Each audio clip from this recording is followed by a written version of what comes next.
The train rattled on, each clank of the wheels another step into oblivion. Outside, skeletal trees clawed at the night sky, a desolate landscape illuminated only by the pale moon. I was alone, or so I thought. My ticket stub read Rathmeath, a name that echoed with the promise of oblivion. The air grew colder, heavy, with a nameless dread. Fear, cold and sharp, began to claw its way into my heart. The carriage was a tomb. Shadows danced on the dusty floor, stirred by the flickering gaslight. An unsettling silence hung heavy, punctuated by the groan of the train. Whispers, barely audible, seemed to emanate from the very walls. Or was it my imagination? My reflection in the grimy window stared back, a stranger with haunted eyes. Each gust of wind that rattled the carriage seemed to whisper Rathmeath. The name sent shivers down my spine. The train screeched to a halt, the sound like a death rattle. Rathmeath. The station was a skeletal husk consumed by shadows. The air was deathly still, heavy with the scent of decay. A single flickering lamp cast grotesque shadows that danced on the dilapidated platform. Stepping onto the platform, I felt a presence, something cold and watchful. A shiver ran down my spine. I was not alone. A figure stood at the edge of the platform, shrouded in darkness, waiting. He turned, his face obscured by the shadows of a wide-brimmed hat.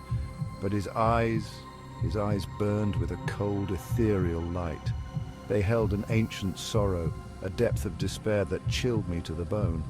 "This is Rathmeath." His voice was a dry rasp, like the whisper of dead leaves. The end of the line. His words seemed to hang in the air, heavy with unspoken meaning. He gestured toward the forest that pressed close to the station, a wall of darkness. "Follow me," he beckoned. "The well awaits."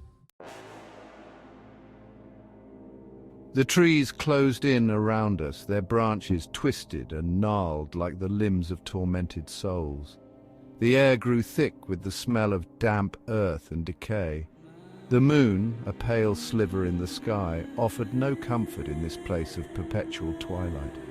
Each step was heavier than the last, my feet sinking into the soft, yielding earth.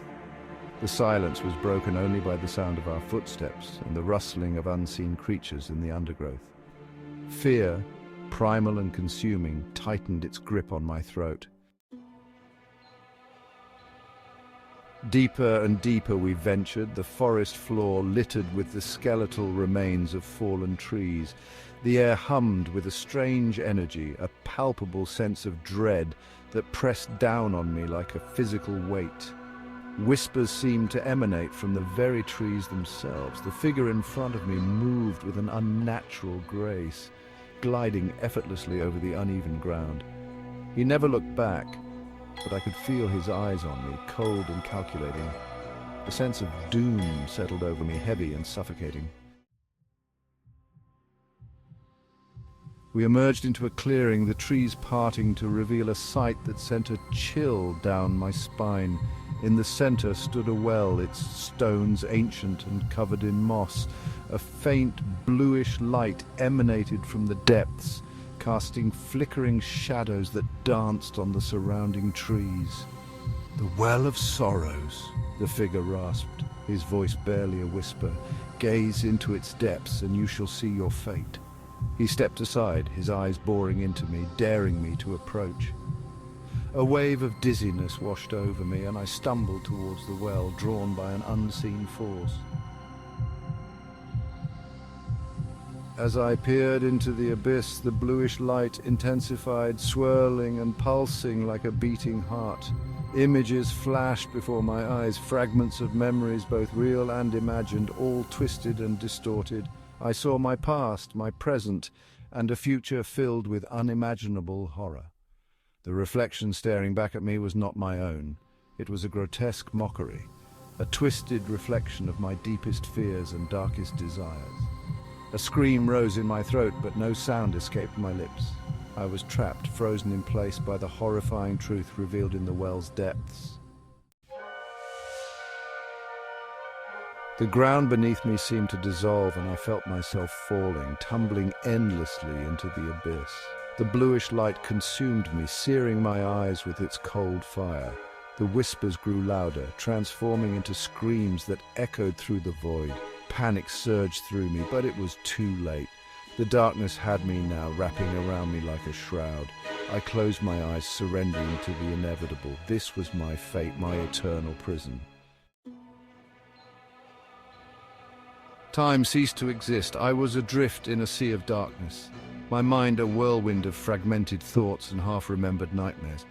And then, a voice, a whisper that seemed to come from within my own skull.